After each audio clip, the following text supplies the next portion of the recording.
Hi there and welcome to the show. My guest today is Will Dorey, a British multi-instrumentalist and the mastermind behind the studio project Skinshape. He is known for his unique cross-genre productions, blending vintage sounds from funk, soul, reggae, and psychedelic rock. Drawing inspiration from the rich musical landscape of the 60s and 70s, Skinshape has captivated listeners worldwide, amassing hundreds of millions of streams across platforms. Will founded Horus Records in 2013 with lifelong collaborator and friend Ben Bell. Driven by a shared passion for vintage Jamaican music, Will and Ben originally launched Horus as a reissue label focusing on rare and hard-to-find reggae gems, but it has since evolved into a space for original studio productions rooted in the rich traditions of 60s and 70s Jamaican reggae and dub. Their deep connection to the genre has led to long-standing relationships with many of reggae's most respected musicians, several of whom contribute to their latest studio album. The new record is a fully analog reggae dub studio album showcasing the duo's production craft and featuring guest vocalists Andy Platts, Modu Toure, and Winston Reedy. Blending classic influences with fresh interpretations, the album includes original compositions alongside inspired covers, such as a distinctive reggae reworking of the Interstellar theme tune. Well, welcome to the show. Thanks, mate. Thanks for having me. Yep, good to be here and chat with you. Yeah, I'm glad to have you on the show and very excited to hear more about the new record. But first, I wanted to let the listeners know that I had the pleasure of meeting you when Skinshape played at the Lodge Room in Los Angeles back on October 9th, 2024, which I believe was Skinshape's very first live show in the US. It was actually Skinshape's very first live show anywhere, not even in the US. We didn't do any shows at all before that. Yeah, it was an incredible show. I flew into LA on the day, so I was a little bit tired, but once I was at the Lodge Room, I had a lot of energy there. You described the show as a beautiful experience and the crowd was wild. What was it like for you to perform there? I think being the first ever show that we'd done as a band, we'd done like a year of rehearsing. So just to clarify, they're not involved in the studio side of things. So when it came to about 2023, I said, let me get a band together. And some of these guys I knew already, Paul and Ollie, bass and keyboards respectively. And then I did some auditions and got the other two lads, Peter and Tom, in the band. And then we rehearsed for about a year because I've never done live, so I didn't want to go out on stage and feel like it was going to be rubbish. You know, I had to do the best job possible. So me and management spent a lot of money rehearsing for a year, but when we came out on the road, finally, we could actually deliver to the level that was needed, if that makes sense. But yeah, no, the show itself was very overwhelming, I'd say. It was very surreal, you know, to not do any live music at all for basically 10 years since the project started, not to do a single show. And for your very first show to be in LA, it was very surreal and amazing. The crowd were really good. It may be my most memorable show, you know. Yeah, I was very lucky to be at the show. And for those that haven't been to the Lodge Room before, it's a beautiful venue. It's actually a 1922 Masonic lodge. And it's just a really beautiful venue with amazing interiors and aesthetics. So I wanted to give a shout out to Peter on guitar, Tom on drums, Paul on bass, and Ollie on keys, because it was truly a memorable show for me. In fact, I made friends with a whole bunch of other fans in the crowd who, of course, were very excited to see Skinshape perform live. And a couple actually drove from Mexico.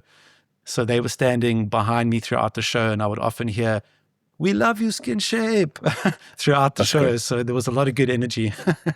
That's nice.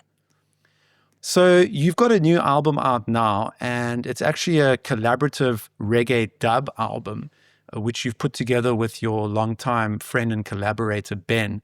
So lots to chat about with regard to this new record. Maybe you can tell me how you pronounce the title of this record and a little bit more about how it came together. So it's kind of complicated. See, it's Skinshape has always been Skinshape, and then alongside Skinshape, I've been running this label with my friend Ben called Horus, Horus, Horus Records, which has been specifically doing reissues of lost Jamaican music from the 70s. And then we started doing our own recordings as well. We worked with a guy called Ronnie Davis before he passed away, who's one of the great singers from Jamaica. He was in a group called the Tenors, and he did a lot of solo stuff. That was back in 2014. And we just kept doing things. And then I think we've done about 25 releases on the label so far. And then I thought maybe in order for me to be able to give as much time as I want to Horus, instead of always prioritizing Skinshape, if we did together a Skinshape and Horus album, then I could focus on it because it'll be my main focus for that time. So in the last year or year and a half, I'd say we came into the studio a lot and recorded new ideas such as the Interstellar cover. And some of those recordings are actually about maybe 5 or even 6 years old, maybe even more than that, actually. I think there's one called Stormy Night, which is one of the last tracks, and that was actually recorded at our old studio maybe as far back as 2017. So we kind of brought things from our archive of recordings as well as new things, like Interstellar was recorded pretty recently and some of the other ones were done quite recently, and put it all together as the Skinshape times Horus. Skinshape being me, Horus being me and Ben. So it's like me and Ben. So it's a strange idea. Yeah, I didn't realize that you've been working on it, I guess, for a couple of years now, if you consider the early tracks that were done about 5 or 6 years ago. But you've got a collection of mostly original songs, but a couple of covers as well. So let's start with the covers. Tell me a little bit more about how you went about choosing these 3 covers on the record. I think we like the idea of doing strange covers. I mean, some of them are just like straight up, that would be a good cover, such as Act Like You Know. That's an obvious one. And we said, well, has this one been done in Jamaica before? And then we concluded, I don't think it has. Says, okay, we recorded the rhythm section. And then we said, who's going to sing it? And I thought of Andy, who's an English guy who is more of a soul singer, but he can tackle anything. He's got the voice to deliver the power needed for that kind of song. And he did it perfectly, really. So that was that. And then the Interstellar one was Ben's idea. And he said, should we do Interstellar? And I was like, are you joking? And he said, no, I'm not joking. Okay. Thought about it a little while, and then we had a look into it. I said, okay, well, if it works, it could be really cool. There's no harm in giving it a try. And we kind of put it onto a reggae beat, decided a tempo, what kind of rhythm should be underneath. And that was it, really. And then after that, you build it up bit by bit. Was there one other cover on the album? Oh, yeah, Betina. That was my idea. So I love the original of that, the Bola Sete, this Brazilian jazz song. And I just thought it would make a really interesting reggae version. You're sort of incorporating more jazz and stuff into reggae, which has been done before, but it's just less commonly heard these days. And we went to town on the arrangements. A friend of mine called John Moody, who's in a group called Frank Moody, also a childhood friend with Ben. We've been friends since about the age of 13. He did the arrangements for the strings, the choir, the brass. And then on Interstellar, he played all the keyboards, the piano, the synthesizers. So very much a collaborative effort. Yeah, what an incredible idea of reworking one of the songs from Interstellar into a reggae version, along with the other covers as well. Act Like You Know was the first single off the record, so Andy did a great job on that. And now your second single is out, and this is a real banger on the album. I'm sure you're getting a lot of praise for this particular track. I hope I pronounce it correctly. I believe it's called Entero. Maybe you could tell me a little bit more about that one. Sure. Entero is a song we did with a guy called Will Dorey from Senegal, who lives here in London. I've known him since about 2019, and we've done 2 songs together before on my Umoja album. So the broader idea of this album was almost like a Umoja Part 2, but in reggae. Like, it's a loose idea for the whole album. It's like Umoja, which was released in 2020, was how can I put my love of African music together with Skinshape? And this is how can I do it with reggae, but also incorporating some of those world influences. You don't commonly hear a language like what he's singing there, which is, I think it's Soninke and Wolof. I can never remember. He sings in about 3 or 4 different languages, and he sometimes combines them. It may be one of those two. Yeah, when I was doing research on this particular song, it said on your Instagram account that he's singing in his native Senegalese language of Mandinka. Yeah, that's right. Mandinka, yeah. Yeah. Well, let's chat about another track on the album that is also really cool. It's called Looky with Winston Reedy on vocals. This has got an amazing tone to it. I'd love to hear more about this track. Looky. Winston Reedy's a veteran Jamaican singer who also lives here in London, and Ben knew him before me. I don't know him so well, but Ben knows him better than me. Ben runs a record shop in Brixton called Lion Vibes, which sells vintage Jamaican records and that kind of stuff. So yeah, we've done songs with Winston Reedy before on the Horus label, which didn't have an affiliation in name with Skinshape. Sometimes you hear old King Tubby or Prince Jammy songs where it'll be a dub track and you'll just hear a bit of the vocal at the start, or a bit in the start and a bit in the middle, and you won't hear the whole song. So people will be wondering, is there an original version of this? There is actually, but it's a dub version and the original may never be released. It's just this version with the little snippet of vocal at the start. Very cool. And in terms of songwriting for the album in general, did you write a lot of the songs yourself, or did you collaborate with Ben? Because you've brought in a lot of different musicians to perform on strings and trumpet and sax and so forth. So what was the songwriting process like specifically for this collaborative album? It depends. Some of the songs I will have gone home and written apart, literally sitting on the guitar at home and said, okay, here's an idea, here's some chords.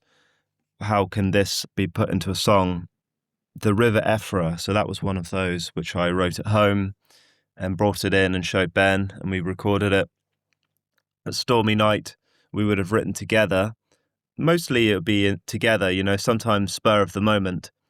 For a few of the later recordings, we will have got in a couple of session musicians like this guy called Alan Weeks, who's a guitarist, and Ashanti Seela, who's a keyboard player and producer. So they came in, and the theme for Horus, they were playing with us. So I would be sitting here recording, Ben would be in the drum room, and we would record the rhythm track live. So it'd be keys, guitar, bass, drums onto tape, and then later say, okay, well, we've got the bass track, and then what can we put over the top? Which was the horns on that one. It's kind of like doing a ska track. So it varies. It just depends. Yeah, and usually if I ask an artist about a song where there are lyrics, they can tell me more about the story behind the song. But of course, on a record like this, where most of the tracks are instrumental, I was wondering what the song The River Effra was about. And the reason I'm asking this is because it's one of my favorite tracks on the album. It's got such an incredible groove to it. It's a standout track for me. So what would you say the song is about, given that it is instrumental? There's not a definitive sort of, it's about this. I think when you're coming up with instrumental track names, you just tend to reference things that mean something to you and that may fit to the sound of the music as well. So the name was actually given by Ben, and it's a lost river of Brixton, which is in South London. Lost meaning it's under the city, effectively, and I think it's still there, or I don't know, actually, maybe it's not. So he likes that because it means something to him. To me, it means less. I live in North London, so I don't live around there.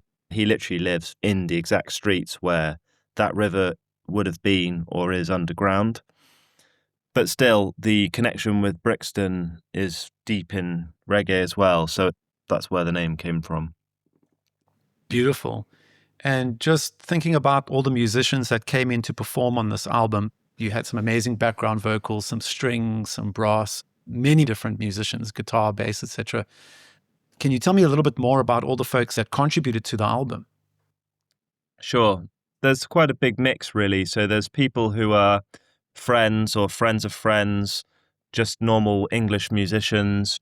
A lot of the orchestral players will have been very high-level guys who went to Guildhall School of Music and proper music conservatories and stuff like that. And some of them are straight up Jamaican musicians. So there's a big variety. We didn't want to make it a fully English affair. We wanted to include Jamaican musicians to give this sort of sense of authenticity as well. The guitarist we often used, Alan Weeks. He was a producer and session musician on a lot of lovers rock in the 80s. And then we've got percussion players who regularly play on the scene in the reggae world. Obviously, people like Winston Reedy. There's a massive mix, to be honest, and I think that's the good thing. It gives it a sort of all-encompassing feel. Yeah, and there are 12 tracks on the record. Are there one or two that are special to you in particular?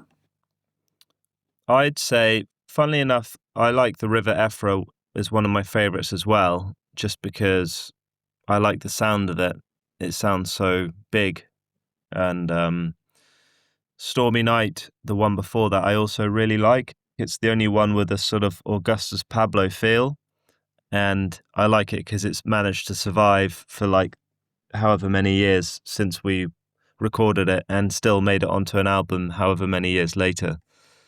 So yeah, I've always liked Looky. I mean, I like everything really. I'm pretty proud of it. Yeah, and you've got two tracks at the end of the album that you've done dub versions of, Intero and Act Like You Know. Can you tell me more about those two tracks and the dub versions? They're not really official tracks in a way. They're kind of bonus tracks. They're not technically part of the album, but it's nice to just leave them there so people can enjoy them. And that will be on the CD. It won't be on the vinyl though, because with a vinyl, you've got to squeeze on as much groove width and the actual pressing as possible. So especially with reggae, you want a chunky sound with lots of bass. And if you were to add 6 songs aside, you're making the sound weaker sonically. So they're not on the vinyl, unfortunately, but they will be on the singles vinyl on the B-side. So if people really wanted them, they can get that. Great. And seeing as you've released quite a number of albums in your career, I wanted to find out how recording this album in particular for you personally was different to your approach that you take on other Skinshape albums. Recording this album was very different. It's a completely different way of working. Normal Skinshape albums will be, for the most part, quite solitary. I'll be in the studio and I'll be recording ideas that are very personal and gradually put my album together. But with this, I couldn't do it without Ben, pretty much, for most things. Maybe there'll be some mixing stuff I could have done myself or Ben could do without me. Or occasionally there'd be a day where I couldn't make it and we booked someone to come in and play something and I couldn't make it and Ben will do it by himself.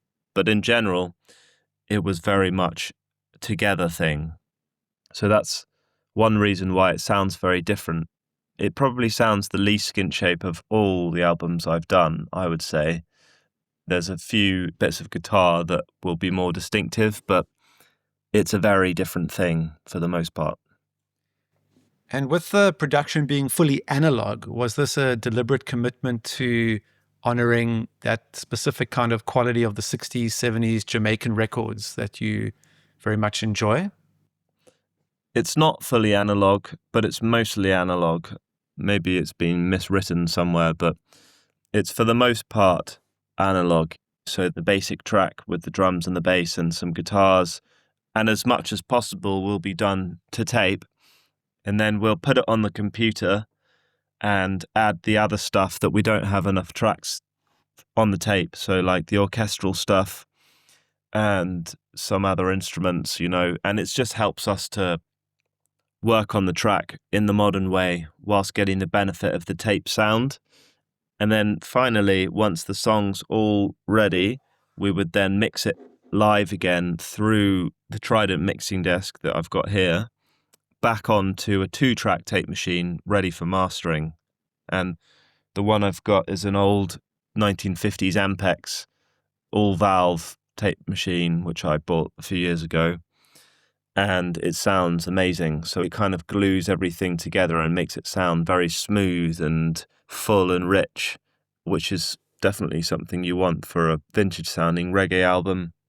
And even when we got it mastered, the mastering engineer has a tape machine there, which is also all valve. So I was able to give him my master tape and he was able to directly master it from the tape. Incredible. And in terms of the studios that you recorded at, I believe most of the album was recorded at the Library Studios in London, but you also visited 1 or 2 other studios. Can you tell me more about what it was like working in the different studios? There are no different studios, really. It's just that my studio happens to be called the Library Studios, and the old studio that we had was called the Arch, which was a shared studio, but effectively they were both mine for the purpose of recording. The Arch was shared, and this Library one is my own studio. So yeah, it's all been done ourselves. We've never recorded with anyone else. Awesome, awesome. And I see that some fans have even put together a website for you called skinshape.com, which has all the information on your upcoming tour and I imagine your activities in the future. How do you feel about that? Someone did tell me about this, but I have no idea who put this together. It's funny though. I mean, it's pretty awesome, to be honest. I'd love to know who's done this. Okay, yeah, made with passionate fans, not affiliated with Skinshape. I mean, they've done an amazing job. It's quite a nice website.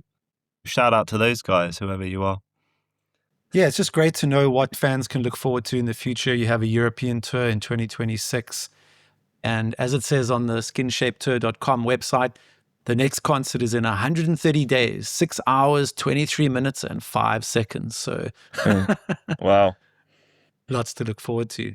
Yeah. All right. Well, and on my parting note, I'd also like to mention that Arrogance is the Death of Men is such a fantastic album, my personal favorite. So I just had to slip a question in there and just ask you quickly, with all of these different albums over the years, isn't it interesting how every fan will have a different album that they like, right? At the show at the Lodge Room, they were buying different vinyls and we were all chatting about our different records. But for me, Arrogance is the one that got me into your band. So any thoughts on that particular record as a fan favorite of that one?